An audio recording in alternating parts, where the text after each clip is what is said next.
Salut à tous et bienvenue dans ce nouvel atelier numérique. Aujourd'hui, nous allons apprendre à créer un design sur PowerPoint. Mais tout d'abord, et comme d'habitude, si vous souhaitez aller plus loin dans les explications, je vous invite à cliquer sur les liens de formation dans la description et à vous abonner à la chaîne. Pour tous les autres, accrochez-vous bien, on démarre tout de suite. Donc on démarre par quoi? Par mettre un arrière-plan à notre diapositive. Donc je vais enlever les petits éléments ici qui ne seront pas très utiles à ce tutoriel, voilà, de cette façon-là. Ensuite, je vais dans Insertion. Dans Insertion, je sélectionne mon image ici.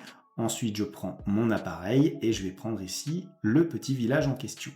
Je sélectionne le village et j'appuie sur CTRL X de mon clavier. Pourquoi? Afin de placer cette image en arrière-plan. Je clique autre part, je fais un clic droit, mise en forme de l'arrière-plan, et je vais aller tout simplement regarder dans remplissage avec image ou texture, et là, je clique sur presse-papier.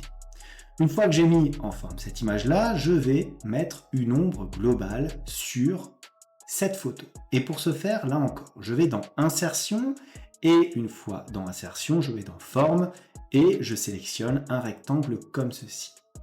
Je trace le rectangle sur l'entièreté de ma diapositive et j'en enlève les contours. De cette façon-là. Une fois que cela est fait, vous avez le panneau latéral ici avec le format de la forme et les différents éléments que nous pouvons donc modifier. Je peux aller par exemple dans remplissage dégradé ici pour ajouter un dégradé d'une certaine façon. Vous voyez, pour ajouter des effets à un coin de l'image ou éventuellement au centre, mais je vais rester plutôt sur un remplissage uni et je vais modifier la transparence ainsi que la couleur. Je vais prendre une couleur noire et au niveau de la transparence, on va mettre à peu près 30% comme ceci. Donc, nous avons à présent mis en place notre arrière-plan et l'ombre correspondante. Prochaine étape, nous allons mettre en place les formes correspondantes. Donc, on va aller dans Insertion et bien sûr, on sélectionne notre diapositive. Une fois qu'on est dans Insertion, on va prendre nos formes et on va prendre quoi? On va prendre tout simplement un octogone. Alors, je l'ai ici parce que je l'ai utilisé récemment, mais sinon, vous l'avez aussi dans cette zone-là, forme de base, et vous avez le petit 8 octogone. Vous restez appuyé sur la touche majuscule de votre clavier et vous tracez votre forme. Comme ceci, voilà, on va prendre à peu près cette taille-là. Une fois que cela est fait, vous voyez le petit point jaune que vous avez ici, vous le déplacez un petit peu, voilà, pour adoucir les coins de cette façon-là. Maintenant, faites un clic droit sur votre forme et vous allez dans Taille et Position. Vous allez faire une rotation à 45 degrés, très exactement, voilà. Alors bien sûr, vous pourriez le faire ici de façon manuelle, mais pour l'avoir de façon précise, je vous le conseille de le faire avec la correspondance exacte. Vous allez ensuite dans Remplissage, vous sélectionnez Contour et vous allez prendre des contours blancs comme ceci. Une fois que cela est fait, dans le remplissage, vous allez sélectionner Remplissage de l'arrière-plan de la diapositive afin d'avoir la couleur de base de la diapositive. À présent, qu'est-ce que vous allez faire? Vous allez copier et coller cette forme-là.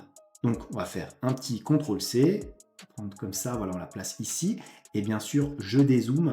Toujours dézoomer lorsque vous traitez plusieurs formes comme ceci, c'est bien plus pratique. Et là, vous les mettez côte à côte. Voilà. Comme ceci, en respectant bien sûr les bonnes distances. Une fois que cela est fait, vous sélectionnez vos éléments. Voilà, vous sélectionnez les trois. Et là, vous allez directement copier les trois éléments que vous allez placer cette fois-ci en dessous de votre présentation. Voilà, de cette façon-là. Encore une fois, CTRL-V, c'est garder en mémoire, vous placez les éléments correctement.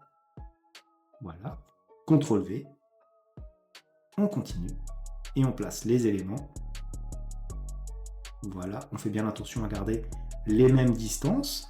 Et encore une fois, pour faire bien propre là en bas, voilà, on le met comme ça. Et nous avons donc l'ensemble des éléments ici qui apparaissent au niveau des différentes formes. Partie importante, bien entendu, c'est d'ajouter ici le remplissage de l'arrière-plan de la diapositive. On continue par mettre en place maintenant le texte de présentation de la diapositive. Donc on va dans Insertion et dans Insertion, on prend notre zone de texte. On dessine tout d'abord la zone de titre comme ceci et on met par exemple mon titre. Bien sûr, on va mettre en forme le texte ici. Donc comment, par exemple, en mettant les éléments en gras et en police blanche. Je peux aussi augmenter la taille de la police. Alors voyons voir si je mets du 40. Je vais changer aussi le type de police. Je vais prendre du Berlin 100 FB et je vais centrer tous ces éléments. Je peux éventuellement augmenter un peu la taille de mon titre. Voilà, on va rester sur du 54, c'est très bien. On va le placer ici. Maintenant, ce que je vais faire, c'est que je vais faire un CTRL-C, CTRL-V que je vais placer juste en dessous de mon titre ici, qui sera cette fois-ci ma zone de texte. Donc là, déjà, ce que je peux faire, c'est modifier la taille de la police. On va être par exemple sur du 14 ou un petit peu plus. En tout cas, vous allez voir, je vais intégrer par exemple ce texte-là. Voilà, hop. Je double-clique, je fais un CTRL-V.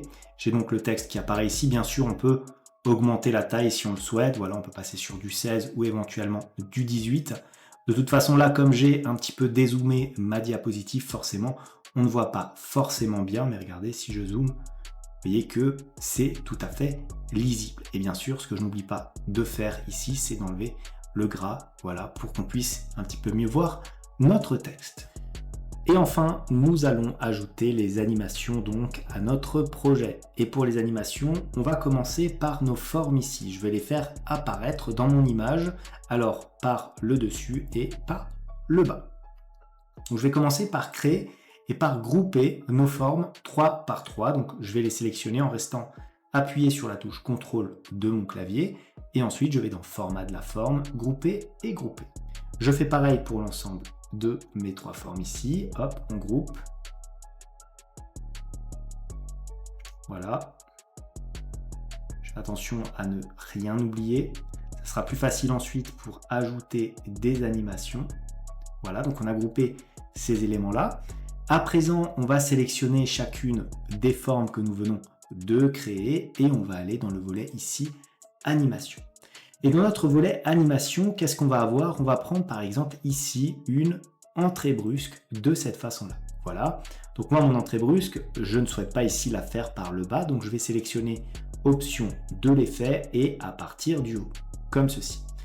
Je vais aussi modifier la durée. Alors regardez, si je prends par exemple une seconde comme ceci, qu'est-ce que ça va faire? Bien sûr, je peux éventuellement tester mon volet d'animation. Donc par exemple, si je clique ici sur volet d'animation, je lis à partir de, voilà, une seconde, c'est très bien.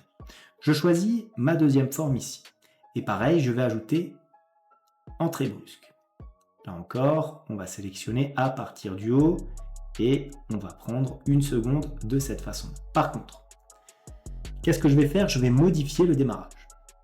Je ne souhaite pas un démarrage au clic, mais je souhaite, regarder, un démarrage avec la précédente, afin que mes deux animations apparaissent ici en même temps. Et je fais pareil avec les 3 du dessous ici. Comme ceci, je peux en sélectionner plusieurs pour intégrer directement l'animation. Donc entrée brusque, cette fois-ci, on est bien par le bas. Et on va prendre quoi? Regardez, on va prendre une seconde là encore. Donc le même timer pour tous. Si je fais éventuellement un clic droit, j'ai d'autres éléments. Donc je peux prendre ici par exemple démarrer avec la précédente afin que, vous voyez, on ait toutes les animations qui se jouent en même temps. Une fois qu'on a fait ça, je peux sélectionner bien sûr mon titre ici ainsi que le texte ici. Et pareil, on va prendre une entrée brusque, mais cette fois-ci, ça sera par la gauche comme ceci. Donc on va sélectionner à partir de la gauche de cette façon-là. Et je vais modifier la durée. Pareil, on va partir sur du 1 seconde. Je fais un petit clic droit ici et je démarre avec l'animation précédente. Vous le voyez d'ailleurs aux petits 1 qui sont affichés ici. Comme on n'a que du 1, ça veut dire qu'elles vont se jouer de toute façon en même temps. Si on avait des animations qui se jouaient de façon échelonnée, on aurait 1, 2, 3 et ainsi de suite. Maintenant, regardez, si je vais sur Diaporama, que je clique sur à partir du début et que je lance l'animation, je vais avoir ma diapositive finale. Voilà ce que j'avais à vous dire sur la création de ce petit design. Comme d'habitude, si cette vidéo vous a plu, n'hésitez pas à la liker, à la commenter, à vous abonner à la chaîne si ça n'est pas encore fait. Moi, je vous dis merci et à bientôt pour une nouvelle vidéo.